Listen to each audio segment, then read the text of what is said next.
the first round of questions, which I think really needs to be establishing just how far trust has fallen, and alongside that trust, the engagement, as I said at the start, with traditional, at least, news sources, and to explore the fundamental reasons why that might be the case. And I'm going to ask Victoria Steveley of the Belfast Telegraph, the deputy audience editor there, to kick off proceedings. Over to you, Victoria. Thanks, Richard. Yes, so in my current role at the Belfast Telegraph, I've been here for about 2 years. Prior to that, my career has been in broadcasting. I spent 13 years with UTV, which is the Northern Ireland version of ITV. Throughout my career, digital has always been a big part of it. And I think that's one of the areas where you definitely see that erosion of trust more than ever. I don't think it's a new problem, but I think it's something that has certainly been amplified in recent years. I also think it's not a problem that journalism is facing alone. There have been huge societal shifts. People are more questioning than ever. Now, healthy cynicism is one thing, that it's probably a good thing, but it really has become a situation where mainstream has almost become an insult. People are distrusting of journalism, politics, science, medicine, and that's a huge challenge for everyone. And it's a very difficult thing to try to counteract. In Northern Ireland, and I won't go too much off on a tangent about our particular setup, but we actually tend to go against certain trends. There is probably a slightly higher rate of engagement with news here. News has been heavily entrenched in day-to-day life here. But there has also probably been a long-standing distrust. We have a particular situation where, we're still a post-conflict society. There are divisions that are still, they haven't completely gone away. And for journalists here, there will be a great deal of judgment from the audience, and maybe in a slightly different way. I'm sure it's not entirely a unique problem. But for example, people will make judgments on you based on your name, where you come from.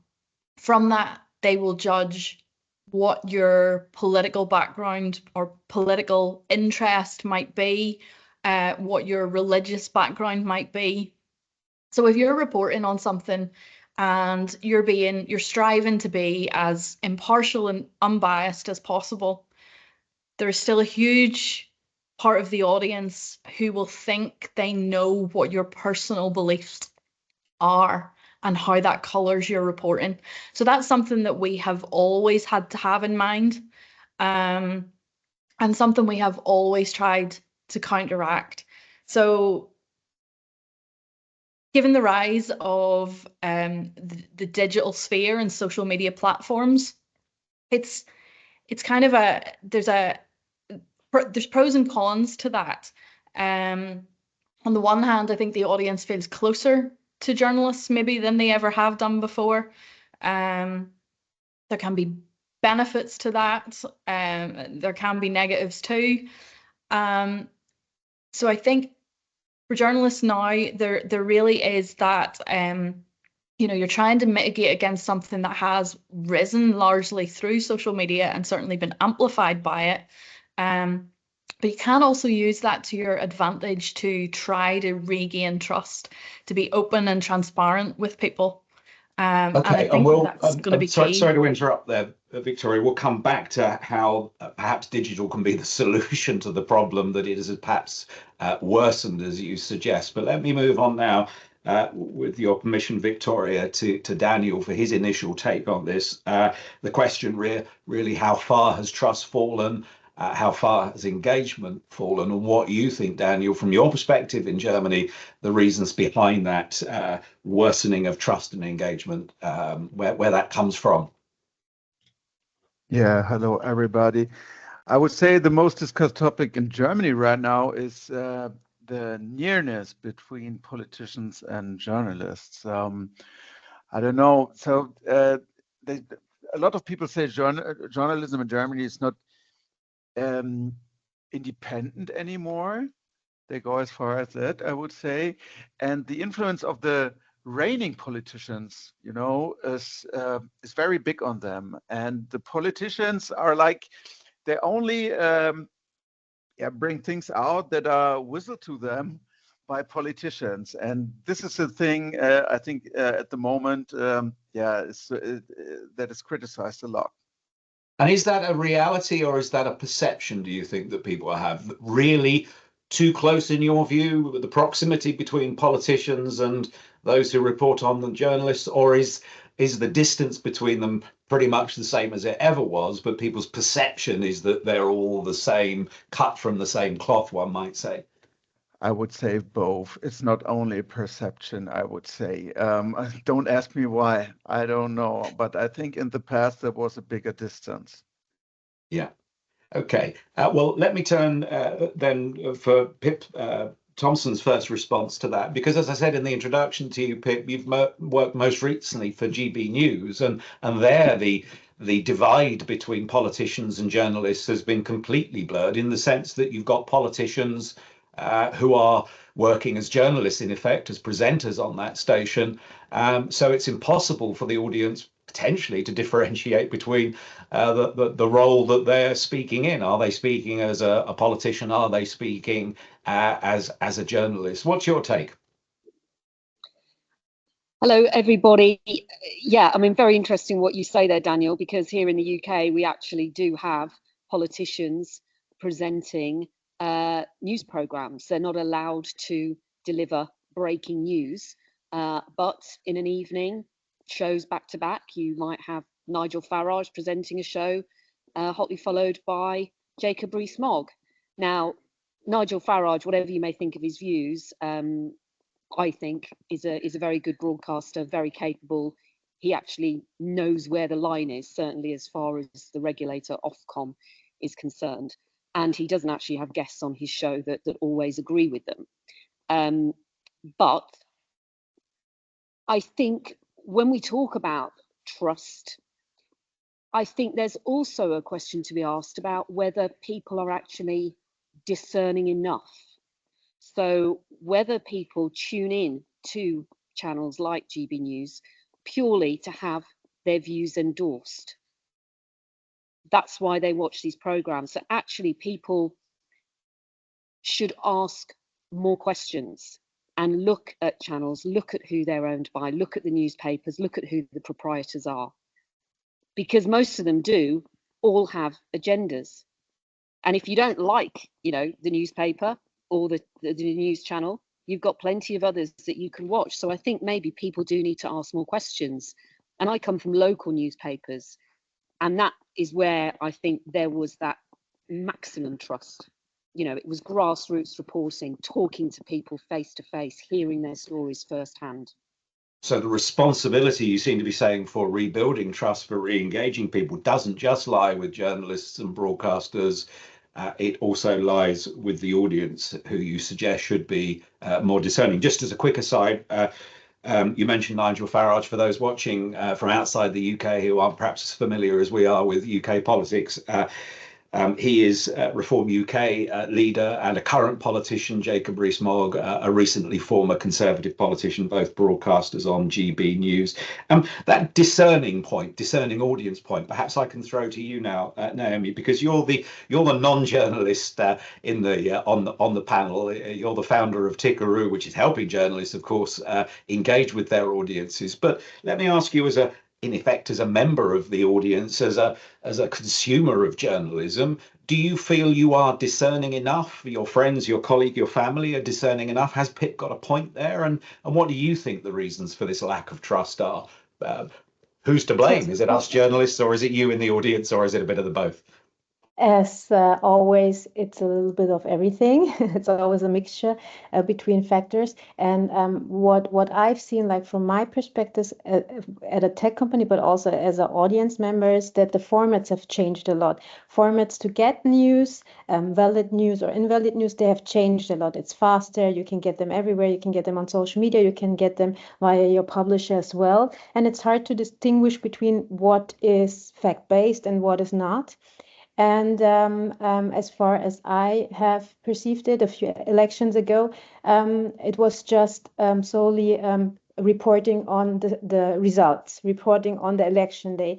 And what has changed in the publishers, with the publishers and the media, is that now reporting starts before the elections on the candidates, but not only on the candidates, also on the audience. So what are their concerns? What are they thinking about? What are their living situations? And I think there are formats like interviews, videos, live blogs, where journalists actually approach the audience and ask questions. So what are you hoping the result will be from electing this politician? And I think the dialogue has already started.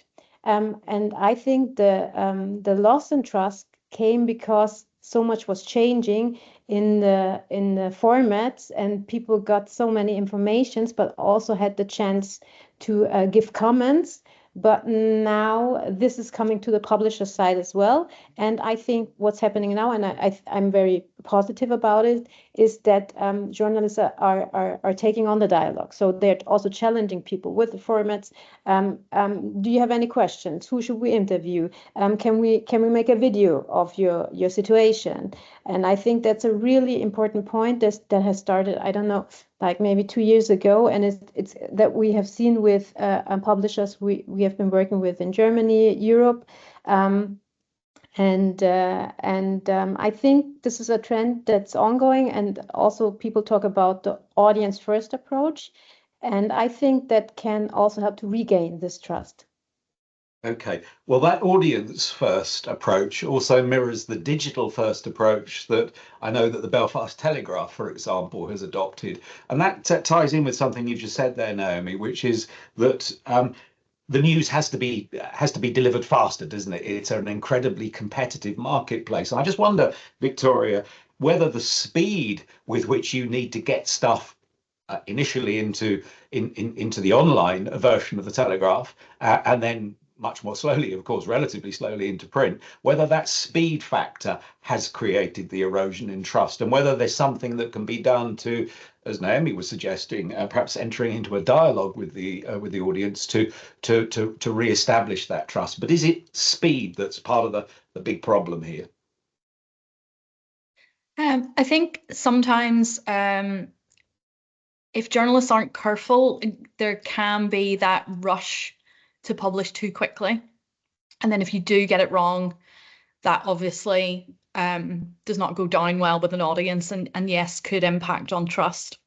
And that colours their judgment going forward, doesn't it, as well, of course? Once trust has been lost, it's hard to re-establish. Definitely.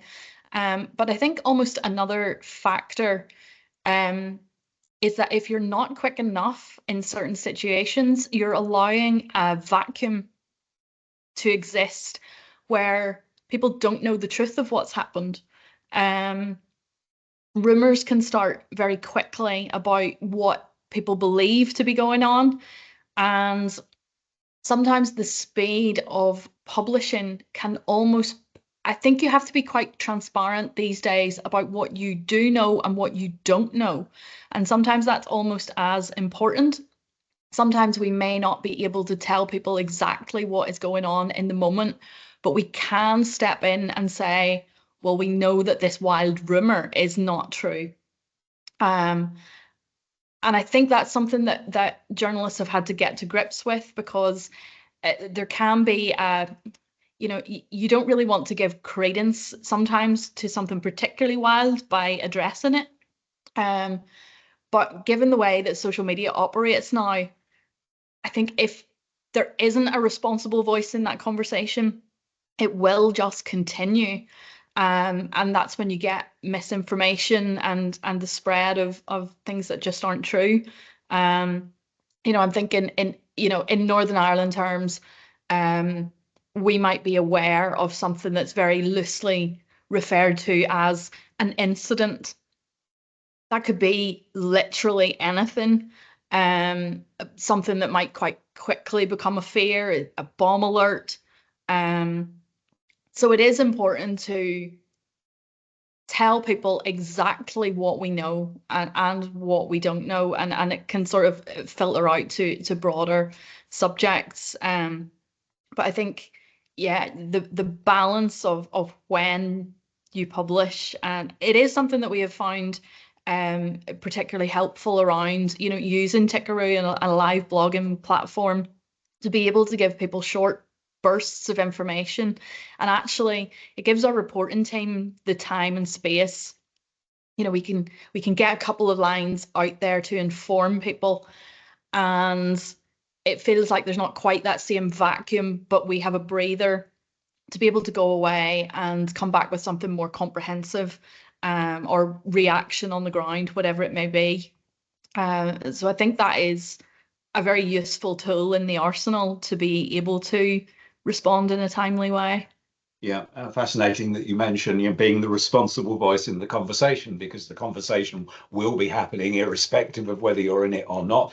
And here in the UK, a really sad example from the recent past, where rioting broke out in several UK towns and cities as a consequence of a rumour that turned out to be completely wrong, about a rather nasty murder case, multiple murder case. Pip, if I can turn to you again next. Pip Tomson, most recently of GB News. You were saying that your career spanned local newspapers, which I guess, without this sounding pejorative, is slow news. I started there myself. It's once a week, so you've got plenty of time to establish the facts, to write the story, to crank up the printing press, literally as it was in the old days. And now, of course, with the online version of GB News, GMTV, Good Morning Britain, and so on, things have to be done much faster. Is something lost in that need for speed, if I can put it that way? Do you know, I think a lot of that depends on how strong a team you've got behind you. I remember at Good Morning Britain, like with lots of other news organisations, we used to have to do mock run-throughs of how we report it when the late Queen passed away. And we were always told, because there's this temptation, isn't there, we have to be the channel that delivers that breaking news first. We have to beat the BBC, yada, yada, yada. In reality, we were told it is much more important to get it right than to get it first.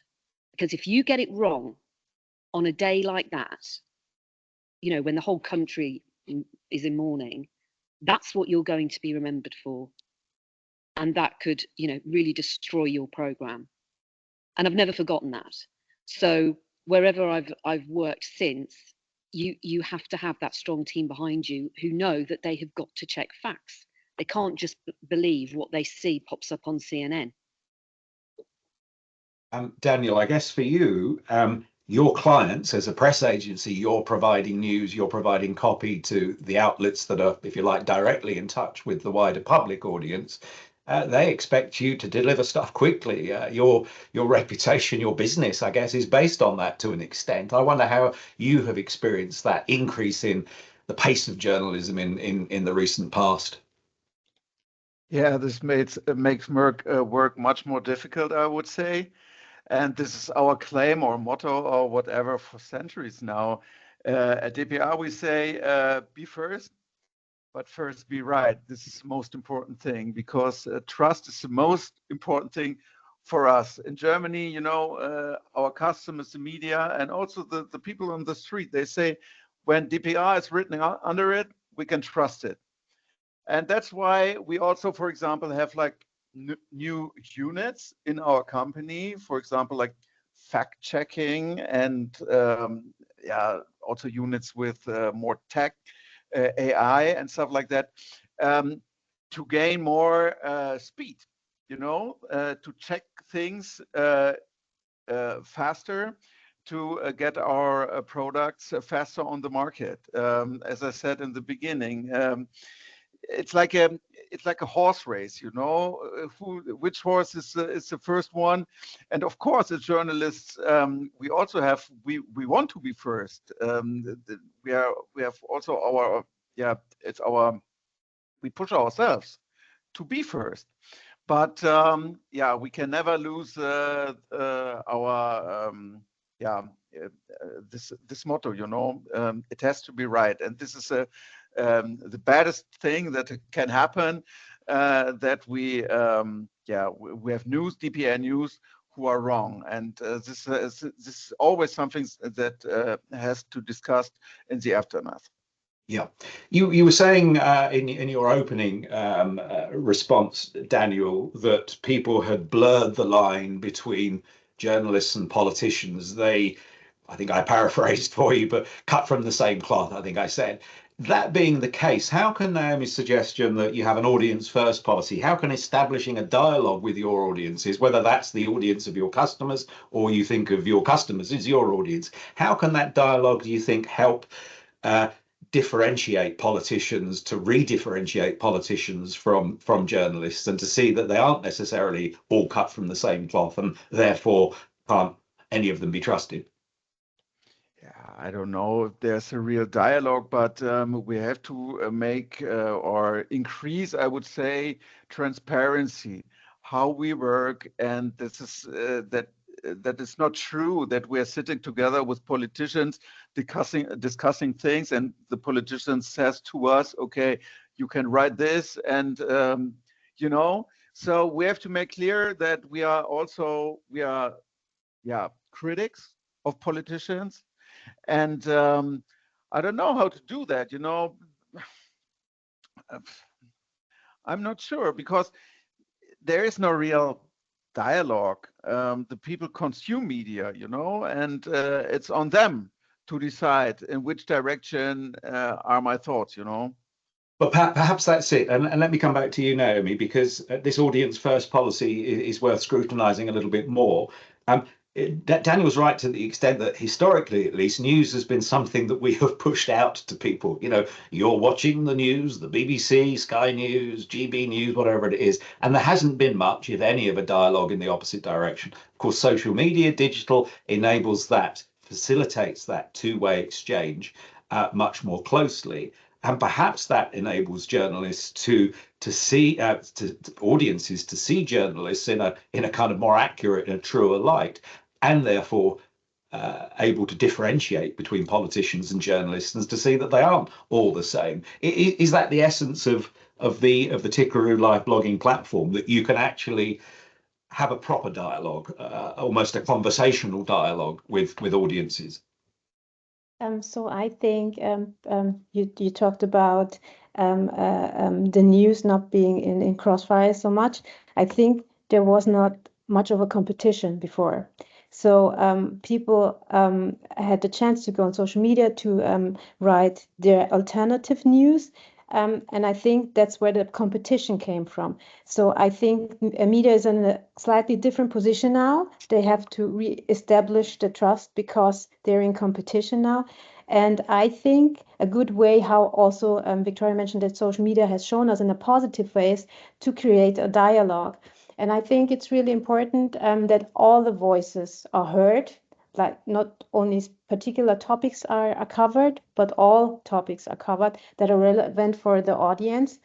When you think about user needs, we all know that. I think that's really important, and that's what we see with our clients, how they use the live blogs. So we don't have live blogs only on elections, but we would have live blogs on special situations in a city. Like we have a lot of bomb evacuations in Germany for local journalism. So whenever they find a bomb, they would create a live blog and let people know what's going on. I mean, that builds trust. We also talked about sports, for example. I mean, sports is a topic that always builds trust, and everybody believes it because everybody's happy and enthusiastic about it. And I think that these are just a few examples, but you can also do this when you cover politics. talk about a waste problem in a certain part of a city, or talk about how people are struggling to get along with inflation, how to spend, how to have enough money to buy things when the prices rise, stuff like that. And I think it's really important not to only cover the popular topics, but also to cover other topics. And we have a lot of formats for the live blogs where you can cover various topics, and people can engage with them, with the comments on social media, coming back to the live blog.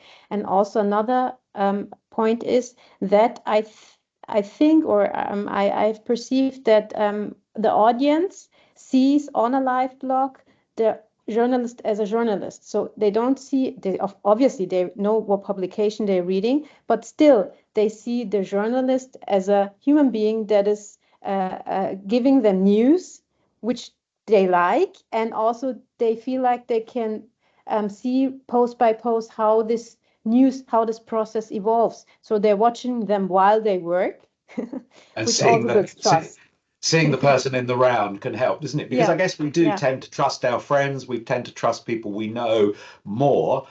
Even if we're buying a camera, we're less likely to believe the shop assistant who might be trying to sell us the most expensive model. But if our next door neighbour and friend has that model, we'll believe her or him because, hey, we know them, don't we? Victoria, Naomi talking there about diversity, and not just diversity of voices, of faces, but also the diversity in the sense that perhaps in the past journalists have been a little bit too prescriptive about what they push on their audiences, and perhaps we can be a little bit less prescriptive and more reflective and reflect what our audiences want. Is that something that either the digital version of the Belfast Telegraph or indeed the print version is now trying to build into its offer to its readership, to its web followers? I think we definitely know more about our audiences than we ever have done before because of that two-way dialogue. Certainly the Belfast Telegraph, so it's one of the largest newspapers in Northern Ireland. It has a long history, and I think that reputation always stands an organization in good stead when it's been around since the dawn of time. But in the past, as much as you would have had your letters to the editor and so forth, that's a very limited reflection of what your audience actually thinks of you. And I suppose there's maybe been a danger in the past that how much do organizations care as long as their product is being consumed? So while papers are being sold, great. We obviously know the print industry is facing a decline, and that's something we've had to be very realistic about, and has driven our shift to a digital first model. And we've also undergone some changes recently where we have had to think about future-proofing that and move into introducing registration walls and paywalls. And I think that definitely lets you see, exactly what is attracting your audience. We can track what content prompts someone to actually decide to pay for our digital content. And I think we're still in a world where people being prepared to pay a subscription, it is a big deal. The internet has been a bit of a free-for-all for media for a while. People kind of resent having to pay for something that they see as being instantly accessible on their phone or their tablet. So to kind of have that insight into what the audience thinks of you by way of what they're prepared to spend on you is interesting. And we can couple that with the immediate feedback that we get both to the organization and to specific journalists. People are very willing to engage in conversations, not always in a positive way, to be fair, but they reach out to our journalists. They bring stories to us as much as we go out and find them. So you do get a really good reflection of what people are interested in. And And then I suppose the only thing is that you don't want to become an echo chamber for those people, and you don't want to just provide what people are interested in. That's And not is there always... sorry, is there any sense in which the sort of paywall metric indicates whether people are prepared to pay extra to go through that paywall because of the veracity, because of the accuracy, the trustworthiness of the information that is the other side of that paywall? I think that's a huge part of it. And I also think it is that relationship with the journalists. We find that many of our specific journalists are a huge draw. And I suppose in many ways, you know, your hard news is where you're in competition with everybody else. You're telling the same story, and there's only so many ways it can be told. I suppose what we bring to the table that's different is our columnists, their analysis, and sometimes with it being a paper and where it differs from broadcast, sometimes their opinion. And that really does seem to be a big draw for people. And similarly, you know, as was mentioned in a live blogging environment, it's that combination of, and it's obviously not every situation where this would be appropriate, but we do see that the strongest live blogs are the ones that inject some humanity, some personality that keeps people engaged. And as Naomi said, it does make people see journalists as people rather than avatars. I think on social media that can be a huge problem, where you're just reduced to an avatar and people think that they can speak to you in a way that they never would in real life. You know, there are people and people in other professions get it too. But you know, there are people who wade into conversations in social media, and they would never storm into someone's office, sit on the corner of their desk, and start giving out in quite the same way. Quite the anonymity that people feel is conferred on them from their social media account. It gives them somehow permission to be really mean-spirited, doesn't it? Pip Tomson, let me bring you in again here. Victoria just mentioned this sort of notion of personality, and Naomi before was saying that if we know a little bit more about journalists in the audience, perhaps we can make a better judgment on whether we trust them or not. How comfortable do you feel and you have been, as a personality journalist, people, you know, contacting you via social media because you're very available there, but by dint of having seen you on television? I mean, there is a good side to it, clearly, because it helps establish trust, but presumably there is also a downside to it, as Victoria was alluding to. People don't always want to be nice to you. Sometimes they want to be nasty to you. On the whole, I have to say, people have generally been lovely, but there are a few horrors out there as well. I mean, when I presented at GB News, the viewers' emails would make your eyes water at times. Luckily, I'm pretty thick-skinned, and I think, you don't know me, you know nothing about me apart from what you see on screen, you carry on. And I've got a very, you know, I've got great friends and family around me, and those are the people that I care about. But you could be talking about quite a serious subject, and a viewer's email would pop up, and you had instant access to them because you have laptops on your desk, so you're always looking at them. So it's not necessarily your production team that's filtering them and has edited them before you see them. You see the lot. And I would sit next to presenters who never looked at them, and sometimes, because they just made me laugh, I would look at all of them. And some could be vile. And I remember one day there was this woman who popped up, and she just said, "Pip, just to let you know, your hair looks absolutely horrific today. It needs a good cut." Yeah, and crazy. I thought, really? And I ended up actually just reading this email out on air. And I said, look, we're a channel for all views, big breadth of opinion.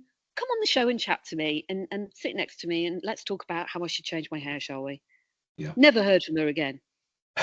Putting the hair comment to one side because it was cruel and unnecessary, on balance, would you say that encouraging that audience interaction in real time, because of course it is in real time, back where you started in local news, you know, letters to the editor, there was a 7-day time delay between you writing the letter to the editor, normally in sort of turquoise ink, and, you know, it getting published. Now, as you say, it's available during the program almost as soon as the author has written it. On balance, back to the question, do you think it's a good thing that we are engaging audiences in real time in that way?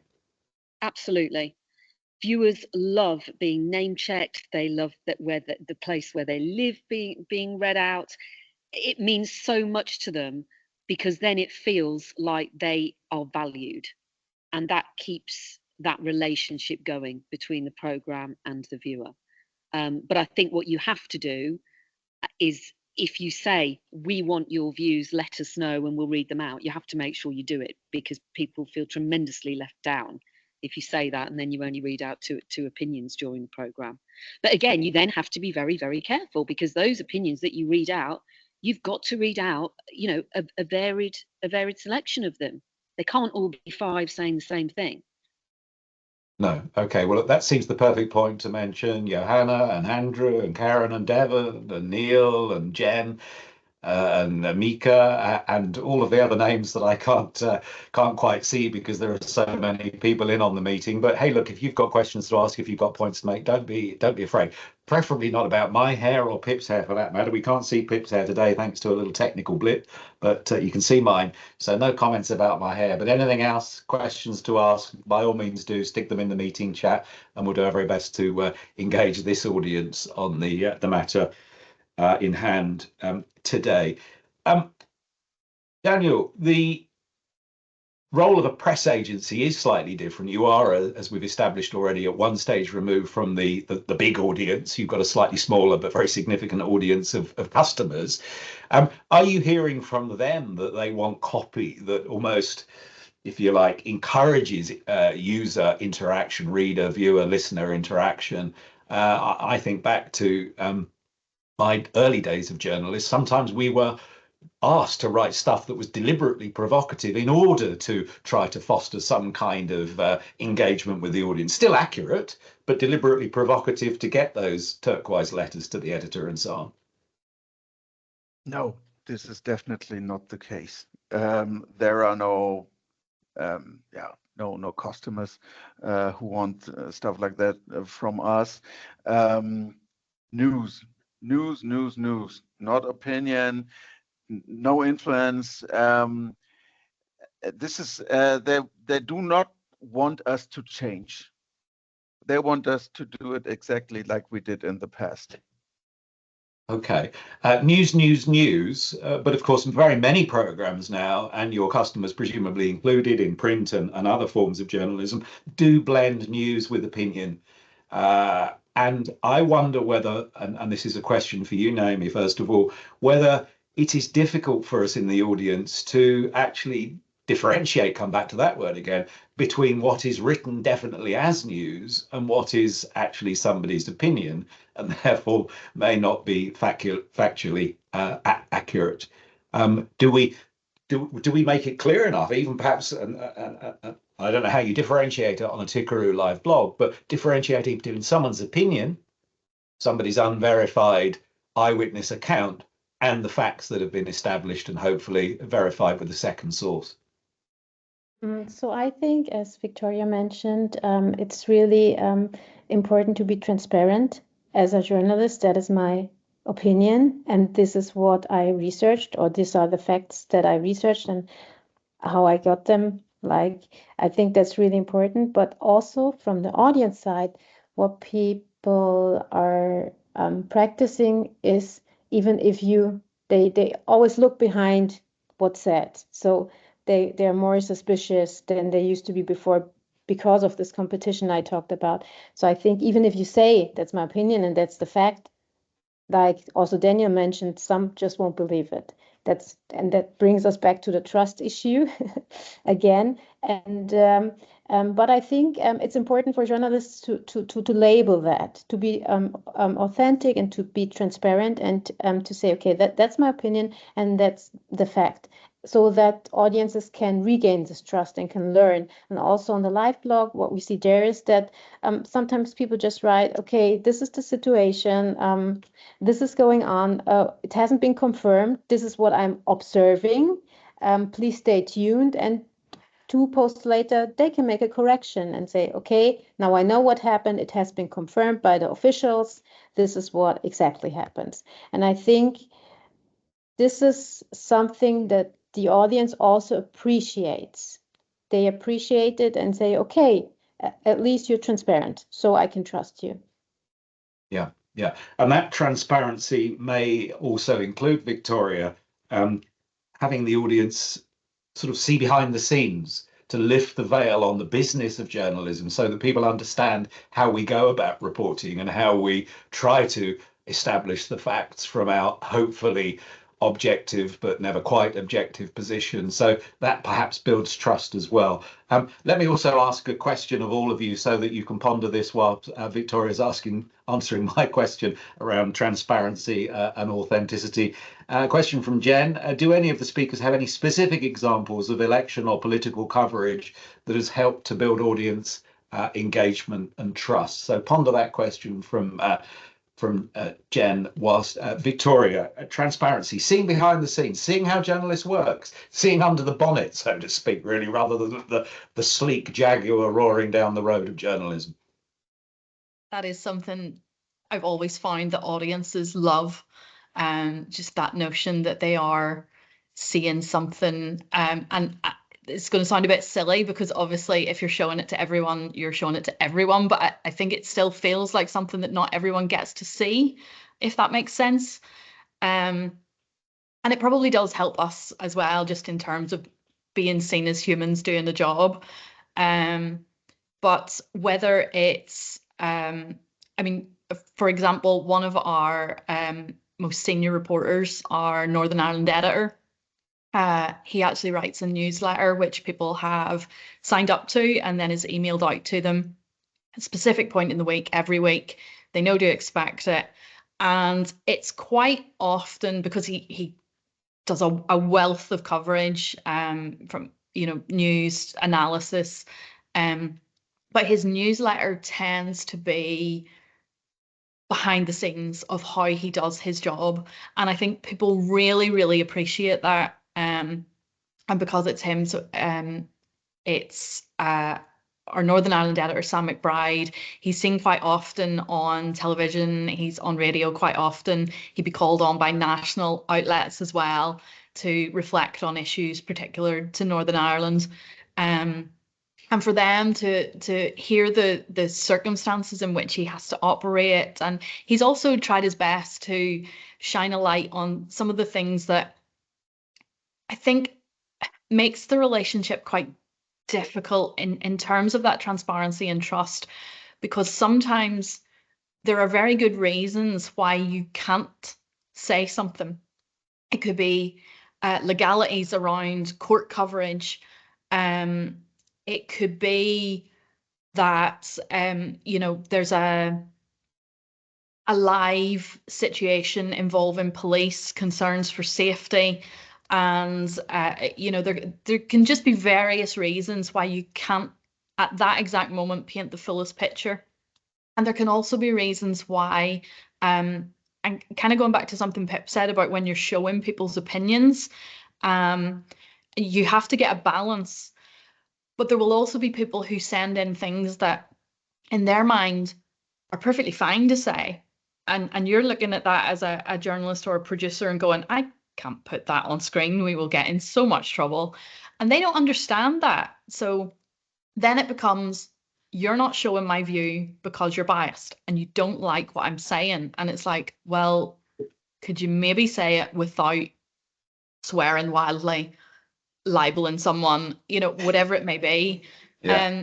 So yeah, Sam in his newsletter has addressed some of those issues and kind of gone behind the scenes of very high profile court cases here and tried to really explain and lay it out to the public why the coverage has been done in a particular way.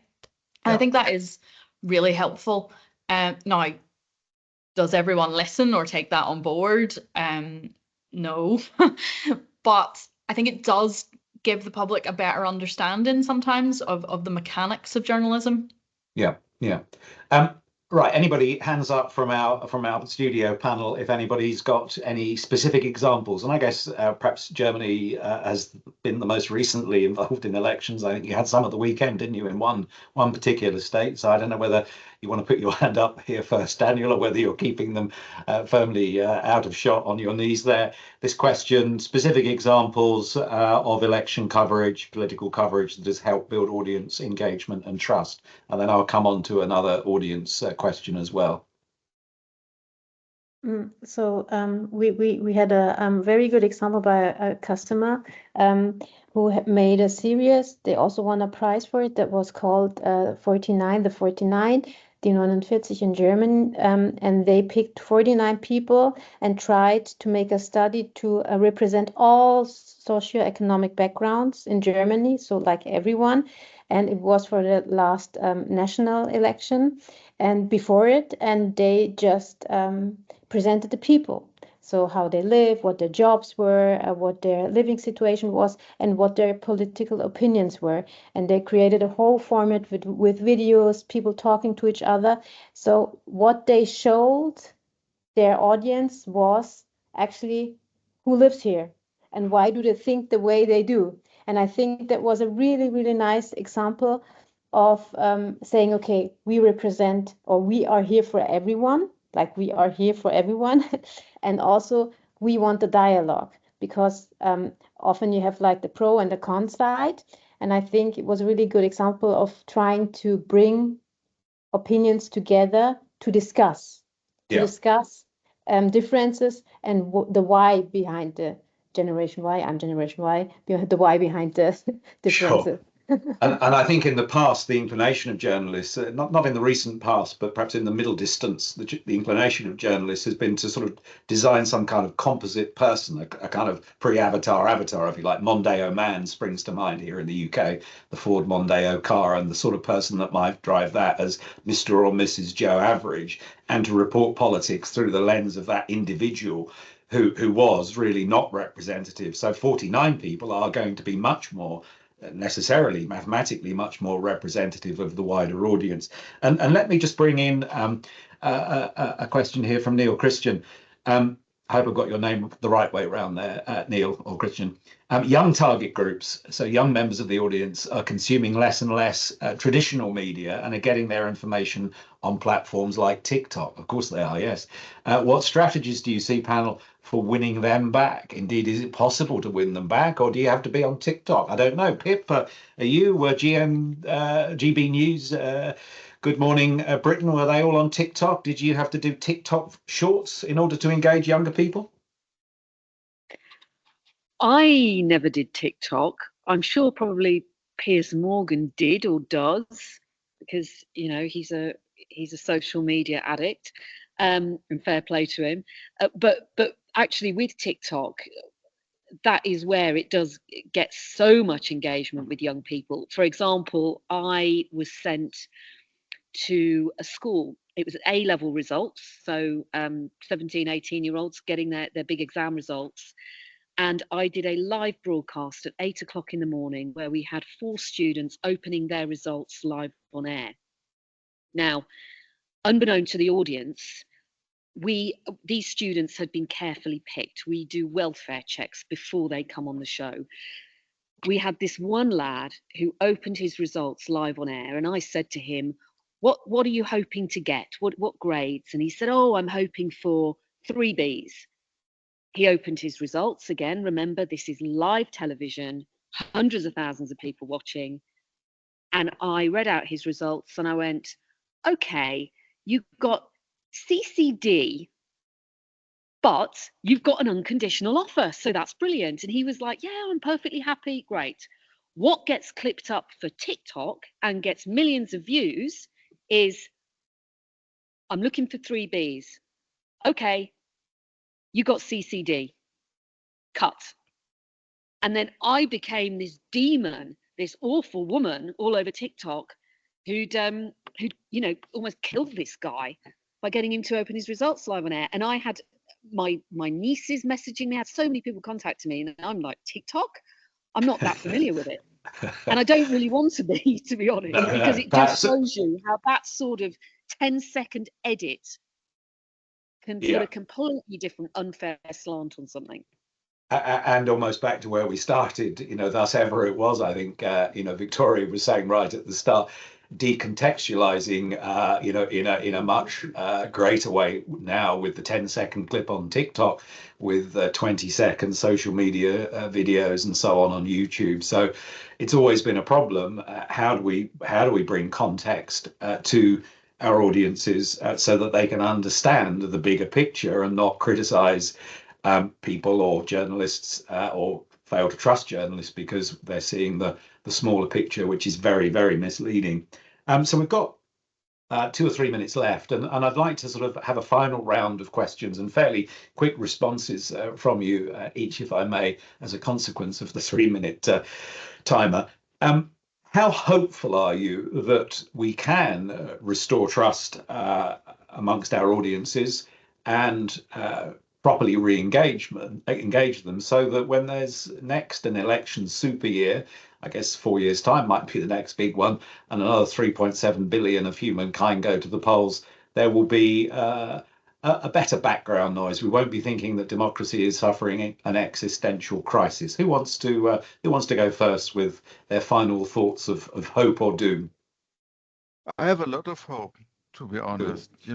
I said before, it's all about news, but on the other hand, we are working, for example, on new formats, This we have to adapt, and we have the possibility to adapt. And this gives me a lot of hope. We have new channels, we are producing news, but we are not linked to something, and we cannot change. We can find new channels, new formats, and that's a good thing, and that gives me hope.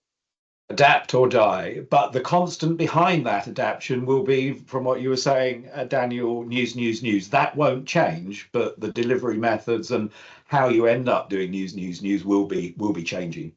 And also the formats, as I said before. And of course, we need more explanation, classification, stuff like that. But it's still news. Okay, Victoria, confident, happy, hopeful for the future? I'm not sure. I think in terms of, I think we can only continue to bring traditional values to new platforms, and you do have to adapt, and you have to find new ways of reaching your audience, and especially younger audiences. So I'm not saying that we'll ignore social media platforms, however they might change in the future. I don't know that I have a huge amount of hope for what that environment that we have to operate in will look like. I think people have gotten very used to entrenching themselves in what they want to believe. And I saw something said, and it was in the context of the recent race riots in the UK and Ireland. And it was, you can't reason someone out of a position they didn't reason themselves into. Yeah, very good. I think that's the problem. Yeah. In a sentence or two, Naomi, and then finally we'll come to you, Pip. Naomi, hopeful or not? I'm hopeful. We're one very hopeful, one kind of not that hopeful. So if we would have a straw poll, we'll find out in a moment. I'm very hopeful. I'm in an observer position, so I see what our clients are creating, the new formats, and also experiments that they are doing. So I'm very, very hopeful. Also, the fact-checking units that have been established. I'm very hopeful because they are thinking audiences. Yeah. Okay. Finally, Pip, hopeful or not? I lean more towards Victoria with this one. I do think people, as I said at the very beginning, people need to be more discerning. They need to ask more questions. Don't just read and ingest what you see on social media. Read articles, listen to podcasts where there is space for those longer conversations and debates. Ask questions. Don't just read stuff because it endorses your own preconceived ideas. So if this was an election, it would be a dead heat. There would have to be a second round runoff between the hopefuls and the not so hopefuls. Thankfully, it's not, but the real life elections continue. The next big eyes switch, of course, to America and the contest between Kamala Harris and Donald Trump. We watch with interest what is happening over there, and we may see what's going on over there through the vehicle of the Tickaroo live blog as well. Thank you to all of my guests this morning for your fantastic contributions, to Daniel from DPA, the German press agency, to Victoria from the Belfast Telegraph. Why can't I say Belfast this morning? It's not difficult, is it? Belfast, Belfast, Belfast. The Belfast Telegraph this morning. To Naomi Owusu from Tickaroo, and the final voice we heard there was from Pip Tomson. We haven't seen her hair, and perhaps we'll see it on this next webinar if we can get the camera working. Pip Tomson, thank you all for your contributions, and thank you most of all to the audience, who we hope have been engaged and have trusted every single word we have uttered. The thing is, would you trust me if I'd worn these for the whole session? Probably not. Until next time, bye-bye. Thank you. Bye-bye. Bye. Bye. Bye. Bye.